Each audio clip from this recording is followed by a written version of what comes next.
അസ്സലാമു അലൈക്കും വറഹ്മത്തുള്ളാഹി വബറകാതുഹു. അൽഹംദുലില്ലാഹ്. അല്ലാഹുമ്മ സ്വല്ലി വസല്ലിം അലാ റസൂലിക സയ്യിദിനാ മുഹമ്മദിൻ വഅലാ ആലി സയ്യിദിനാ മുഹമ്മദ്. സൗഹൃദങ്ങൾക്ക് വലിയ പ്രാധാന്യം കൽപ്പിക്കുന്നവരാണ് നാം ഒക്കെയും. നബി സല്ലല്ലാഹു അലൈഹി വസല്ലമയെ പോലെ കൂട്ടുകാരെ പരിഗണിച്ച ഒരാളെ നമുക്ക് ചരിത്രത്തിൽ വായിക്കാൻ കഴിയില്ല. നമ്മുടെയൊക്കെ സൗഹൃദങ്ങൾ പലപ്പോഴും ഫോണിലോ അതല്ലെങ്കിൽ അപൂർവമായ കണ്ടുമുട്ടലുകളിലോ ചുരുങ്ങിപ്പോകാറുണ്ട്. നബി സല്ലല്ലാഹു അലൈഹി വസല്ലം തൻ്റെ കൂട്ടുകാരിൽ ഒരാളെ 3 ദിവസത്തിലധികം കാണാതിരുന്നാൽ ആ കൂട്ടുകാരെ തേടി പോകാറുണ്ട്. എവിടെയാണ് അവരെന്ന് അന്വേഷിച്ചു പോകും. അവരെ വീടുകൾ സന്ദർശിക്കും. അവർ രോഗികളാണെങ്കിൽ അവരോടൊന്നിച്ച് സമയം ചെലവഴിക്കുകയും അവർക്ക് വേണ്ടി പ്രാർത്ഥിക്കുകയും ചെയ്യും.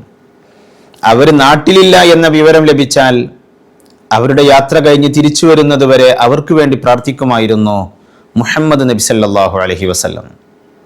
ആ സ്നേഹക്കരുതലുകൾ കൊണ്ട് തന്നെയാണ് സ്വഹാബത്തിന് നബി സല്ലല്ലാഹു അലൈഹി വസല്ലമയെ കാണാതെ 1, 2, 3 ദിവസം പോലും ജീവിക്കാൻ സാധ്യമാകാതിരുന്നത്. പലരും ഓടി വന്ന് നബി സല്ലല്ലാഹു അലൈഹി വസല്ലമയുടെ മുഖത്തേക്ക് നോക്കിയിരിക്കാറില്ലേ? സൗബാൻ റളിയല്ലാഹു അൻഹു 3 ദിവസം നബി സല്ലല്ലാഹു അലൈഹി വസല്ലമയെ കാണാതിരുന്നപ്പോൾ ടെൻഷൻ കൊണ്ട് ശരീരം മെലിഞ്ഞുപോയ സ്വഹാബിയല്ലേ? നബി സല്ലല്ലാഹു അലൈഹി വസല്ലം അങ്ങോട്ട് കാണിച്ച സ്നേഹത്തിന്റെ പാരമ്യതയാണ് അതിൽ നിന്ന് നമുക്ക് ഗ്രഹിക്കാൻ കഴിയുന്നത്. അവിടുത്തെ കൂട്ടുകാരോടൊന്നിച്ചുള്ള ഇരുത്തങ്ങളൊക്കെ അതിമനോഹരമാണ്.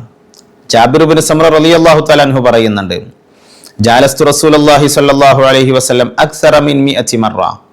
ഞാൻ 100-ലധികം തവണ നബി സല്ലല്ലാഹു അലൈഹി വസല്ലമയുടെ കൂടെ ഇരുന്നിട്ടുണ്ട്. റസൂലുള്ളാഹി തങ്ങൾ കൂട്ടുകാരുടെ കൂടിയിരിക്കുമ്പോൾ ചിലർ പാട്ടുപാടും. ഫകാന അസ്ഹാബുഹു യതനാശദൂന അശ്ശഅറ. കൂട്ടുകാരിൽ ചിലർ പാട്ടുപാടും. വയതദാകറൂന അശിയാഅ മിൻ അംരിൽ ജാഹിലിയ്യ. ചിലരിങ്ങനെ പഴങ്കഥകളൊക്കെ പറയാൻ തുടങ്ങും. ജാഹിലിയ്യത്തിലെ പലതരത്തിലുള്ള കഥകളും ചരിത്രങ്ങളും അവർ പറയും. ചിലതൊക്കെ കേൾക്കുമ്പോൾ നബി സല്ലല്ലാഹു അലൈഹി വസല്ലം സൈലന്റ് ആയിരിക്കും. റുബ്ബമാ തബസ്സമ മഅഹും. എന്നാൽ ചില കഥകളൊക്കെ കേൾക്കുമ്പോൾ അവരോടൊന്നിച്ച് ചിരിച്ചിരിക്കും റസൂലുള്ളാഹി സ്വല്ലല്ലാഹു അലൈഹി വസല്ലം. കൂടെയുള്ളവർ സ്വഹാബത്ത് രേഖപ്പെടുത്തിയത്, ചിലപ്പോൾ അവർ ഭക്ഷണത്തെക്കുറിച്ച് പറയും, അപ്പോൾ നബിതങ്ങളും ഭക്ഷണത്തെക്കുറിച്ച് പറയും. ചിലപ്പോൾ അവർ ദുനിയാവിനെ കുറിച്ച് പറയും, അപ്പോൾ നബി സല്ലല്ലാഹു അലൈഹി വസല്ലമയും ദുനിയാവിനെ കുറിച്ച് പറയും. ചില സമയം അവർ ആഖിറത്തെ ചർച്ച ചെയ്യും, അപ്പോൾ അവരോടൊന്നിച്ച് നബി സല്ലല്ലാഹു അലൈഹി വസല്ലമ ആഖിറവും ചർച്ച ചെയ്യും. ആ മജ്ലിസുകൾ എന്തൊരു മനോഹരമാണ്. ഒരിക്കൽ പോലും കൂടെ ഇരിക്കുന്ന ഒരാൾക്കും വെറുപ്പുണ്ടാകുന്ന ഒരു ഭാഷയും നബി സല്ലല്ലാഹു അലൈഹി വസല്ലമയുടെ സംസാരത്തിൽ ഉണ്ടായിരുന്നില്ല. ഒരിക്കലിങ്ങനെ മദീന പള്ളിയിലേക്ക് കയറി വരുമ്പോൾ ചിലർ വന്നുകൊണ്ട് മറ്റു ചിലരുടെ ന്യൂനതകൾ പറയാൻ തുടങ്ങി. നബി സല്ലല്ലാഹു അലൈഹി വസല്ലമയുടെ മുഖഭാവം മാറി. നമ്മളൊക്കെ ഇന്ന് കൂടിയിരിക്കുമ്പോൾ മറ്റുള്ളവന്റെ ന്യൂനത പറഞ്ഞാൽ സാഗൂതം വീക്ഷിക്കുകയും കേൾക്കുകയും ചെയ്യുന്നതാണ് നമുക്ക് അനുഭവിച്ചു കൊണ്ടിരിക്കുന്നത്. പക്ഷെ നബി സല്ലല്ലാഹു അലൈഹി വസല്ലമ കൂടെയുള്ളവരിൽ ഒരാൾ മറ്റൊരാളുടെ ന്യൂനത പറഞ്ഞ ഉടനെ നബി സല്ലല്ലാഹു അലൈഹി വസല്ലമയുടെ മുഖഭാവം മാറി. അവിടുന്ന് നേരെ മദീന പള്ളിയിലേക്ക് തൻ്റെ ശിഷ്യരുടെ സമീപത്തേക്ക് കയറി ചെന്നുകൊണ്ട് പറഞ്ഞു, ഇനി ഒരാളുടെ ന്യൂനതയും എന്നോട് പറയരുത്. ആരും ആരെക്കുറിച്ച് നെഗറ്റീവായ ഒരു ടോക്ക് നടത്താൻ പാടില്ല. ഇന്നി ഉഹിബ്ബു അൻ അഖ്റുജ ഇലൈക്കും വ അന സലീമു സദ്ർ. ഹൃദയ വിശുദ്ധിയോടെ നിങ്ങളെ മുന്നിലേക്ക് കയറി വരല എൻ്റെ താല്പര്യം എന്ന് പറഞ്ഞ റസൂലുള്ളാഹി സ്വല്ലല്ലാഹു അലൈഹി വസല്ലമയെ നമ്മുടെ സൗഹൃദ വലയങ്ങളിൽ നാം മാതൃകയാക്കണം. ആരുടെയും ന്യൂനത കേൾക്കാതെ, ആരുടെയും ന്യൂനത പറയാതെ സത്യസന്ധമായത് മാത്രം സംസാരിക്കുന്ന മനോഭാവമായിരുന്നു റസൂലുള്ളാഹി സ്വല്ലല്ലാഹു അലൈഹി വസല്ലം പ്രചോദിപ്പിച്ചത്. മഹാനായ അബൂ ഹുറൈറ റളിയല്ലാഹു തആല അൻഹു ഒരിക്കൽ നബി സല്ലല്ലാഹു അലൈഹി വസല്ലമയോട് വന്നുകൊണ്ട് പറഞ്ഞു, നബിയെ ഫഇന്നക തുദാഇബുനാ യാ റസൂലുള്ളാഹ്. നബിയെ നിങ്ങൾ ഞങ്ങളെ വല്ലാതെ തമാശക്കളിയിലൊക്കെ ഏർപ്പെടുത്താറുണ്ടല്ലോ. തമാശ പറഞ്ഞും കഥ പറഞ്ഞും ഞങ്ങളോടൊപ്പം അങ്ങ് സമയം വിനിയോഗിക്കാറുണ്ടല്ലോ. അന്നേരം നബി സല്ലല്ലാഹു അലൈഹി വസല്ലം പറഞ്ഞ മറുപടി, ഇന്നി ലാ അഖൂലു ഇല്ലാ ഹഖ. ഞാനതൊക്കെ പറയും, പക്ഷേ കളവൊന്നും എൻ്റെ നാവിൽ നിന്ന് വരാറില്ല. സത്യമേ ഞാൻ പറയാറുള്ളൂ. തമാശൊക്കെ പറയും, അവരുടെ കൂടെ സമയം ചെലവഴിക്കും, പക്ഷെ ഹക്ക് മാത്രമേ ഞാൻ പറയാറുള്ളൂ എന്ന് മഹാനായ അഷ്റഫുൽ ഖൽഖ് സല്ലല്ലാഹു അലൈഹി വസല്ലം ഓർമ്മപ്പെടുത്തിയിരുന്നു.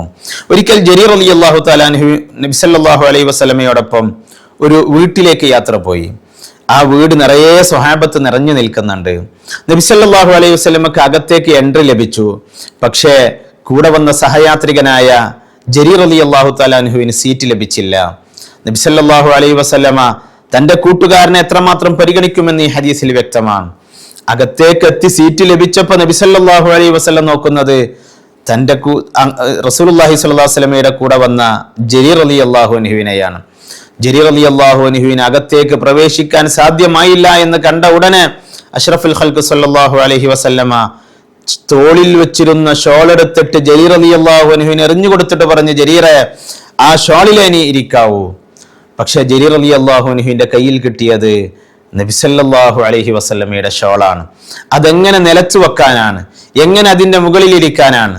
ജരീർ റളിയല്ലാഹു അൻഹു ലഭ്യമായ നിമിഷം നഷ്ടപ്പെടുത്തിയില്ല. അതെടുത്തു നെഞ്ചോട് ചേർത്തി വെച്ചു.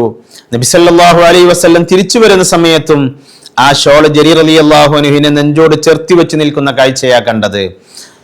സീറ്റ് ലഭിച്ചപ്പോൾ എനിക്ക് കിട്ടിയല്ലോ, ഇനി മറ്റുള്ളവർക്ക് എന്തായാലും ഞാൻ അറിയേണ്ടതില്ലല്ലോ എന്ന് ചിന്തിക്കുകയായിരുന്നില്ല അഷ്റഫുൽ ഖൽഖ് സല്ലല്ലാഹു അലൈഹി വസല്ലം. ഓരോ സ്വഹാബത്തിനെയും പരിഗണിച്ചത് നമുക്ക് കാണാൻ കഴിയും. ആർക്കെങ്കിലും ഒരാൾക്കൊരു പ്രയാസമുണ്ടെന്ന് തോന്നിയാൽ അതിന് പരിഹാരമുണ്ടാക്കാൻ ഓടിപ്പോകുന്നത് നബി സല്ലല്ലാഹു അലൈഹി വസല്ലമയാണ്. ടെൻഷനുള്ള സ്വഹാബത്തിന് പരിഹാരം നൽകിയത് നബി സല്ലല്ലാഹു അലൈഹി വസല്ലമയാണ്. ഒരു കാര്യം ഓർക്കണേ, നബി സല്ലല്ലാഹു അലൈഹി വസല്ലമയുടെ കൂട്ടുകാരിൽ കൂടെയുള്ളവർക്ക് ആർക്കെങ്കിലും എന്തെങ്കിലും ഒരു ന്യൂനത സംഭവിച്ചാൽ അതൊരാൾ പോലും അറിയാതെ പരിഹരിക്കുക എന്നത് ഹബീബായ നബി സല്ലല്ലാഹു അലൈഹി വസല്ലമയുടെ ശൈലിയാണ്. അതുകൊണ്ടാണ് ഹദീസുകളിലൊക്കെ കാണാൻ കഴിയും, ഒരു കൂട്ടം സ്വഹാബത്തിനിടയിൽ ആർക്കെങ്കിലും ഒരാൾക്ക് എന്തെങ്കിലും സംഭവിച്ചാൽ നിങ്ങൾ ചെയ്തത് ശരിയായില്ലെന്നൊരു പ്രയോഗം എവിടെയും കാണില്ല. ഒരു വ്യക്തിയെ വിളിച്ച് നീ ചെയ്തത് ശരിയായില്ല എന്നൊരിക്കലും ഒരു കൂട്ടത്തിൽ വെച്ച് പറയാറില്ല. പകരം പറയുക മാ ബാലു അഖ്വാമിൻ എന്ന് തുടങ്ങുന്ന പ്രയോഗമാണ്. മാ ബാലു അഖ്വാമിൻ എന്ന് പറഞ്ഞാൽ ഇന്നാലിന്ന തെറ്റുകൾ ചെയ്ത മനുഷ്യന്റെ ഹാലെന്താണ് എന്നേ അർത്ഥമുള്ളൂ, ഇന്ന ആൾ എന്നില്ല. അങ്ങനെ പറയുമ്പോൾ ഒരിക്കലും ആർക്കാണോ തെറ്റുപറ്റിയത് അവന് മാത്രമേ വിഷയം മനസ്സിലാകൂ, മറ്റുള്ളവർക്കൊന്നും തിരിയില്ല ആരോടാ ഈ പറയുന്നത് എന്ന്. എന്നാൽ തെറ്റുപറ്റിയവന് മനസ്സിലാകും ഇത് എന്നോടുള്ള അഭിസംബോധനമാ, കേട്ടവർക്കൊന്നും തിരിയില്ല ഇത് ആരോടുള്ള വർത്തമാനമാണെന്ന്. ഒരാളുടെ ന്യൂനതയും പുറത്തേക്ക് വരാതിരിക്കാൻ ശ്രദ്ധിക്കുമായിരുന്നു നബി സല്ലല്ലാഹു അലൈഹി വസല്ലം. ആ ഒരു മനോഭാവവും ആ ഒരു മനസ്സും നമ്മളിൽ ഉണ്ടാകണം. ഹദീസിലില്ലേ, മറ്റുള്ളവന്റെ കണ്ണിലെ കരടിനെ കാണുന്ന പലരും സ്വന്തം കണ്ണിലെ മട്ടലിനെ മറന്നു പോകാറുണ്ടെന്ന്. ന്യൂനതകൾ തേടാതെയുള്ള കൂടിയിരുത്തങ്ങളാകണം നമ്മുടെയൊക്കെ കൂടിയിരുത്തങ്ങൾ. പരസ്പരം ചേർന്നിരിക്കുമ്പോൾ തൻ്റെ കൂട്ടുകാരെക്കുറിച്ച് ഖൈറല്ലാത്തത് പറയരുത് എന്ന് പഠിപ്പിച്ച നബി സല്ലല്ലാഹു അലൈഹി വസല്ലം. രണ്ടാൾ വർത്തമാനം പറഞ്ഞ് പിരിഞ്ഞു പോകുമ്പോൾ അതൊരു അമാനത്താണ് എന്ന് പഠിപ്പിച്ച നബി സല്ലല്ലാഹു അലൈഹി വസല്ലം. അമാനത്തെന്ന് പറഞ്ഞാൽ അത് പിന്നെ മറ്റൊരാൾക്ക് കൈമാറണമെങ്കിൽ ആ വാക്കാദ്യം പറഞ്ഞവന്റെ സമ്മതം വാങ്ങിയിട്ടേ പാടുള്ളൂ എന്ന് പഠിപ്പിച്ച പ്രവാചകാധ്യാപനങ്ങളെ ഹൃദയത്തോട് ജീവിതത്തോട് ചേർത്തി വെക്കാനാ നമ്മളൊക്കെ ശ്രമിക്കേണ്ടത്. കൂട്ടുകാർക്ക് വേണ്ടി എന്നും പ്രാർത്ഥിക്കണേ എന്ന് പഠിപ്പിച്ചിട്ടുണ്ട് നബി സല്ലല്ലാഹു അലൈഹി വസല്ലം. അവിടുത്തെ സന്ദേശങ്ങൾ പഠിച്ച പല സ്വഹാബത്തും സുജൂദുകളിൽ പോലും തൻ്റെ കൂട്ടുകാർക്ക് വേണ്ടി പ്രാർത്ഥിക്കാറുണ്ട്. നബി തങ്ങളും പഠിപ്പിച്ചത് അങ്ങനെയല്ലേ? കൂട്ടുകാർക്ക് വേണ്ടി പ്രാർത്ഥിക്കുന്ന സമയം മലായിക്കത്ത് നമുക്ക് വേണ്ടി പ്രാർത്ഥിക്കും എന്ന് ഹദീസുകളിൽ നിന്ന് വ്യക്തമാണല്ലോ.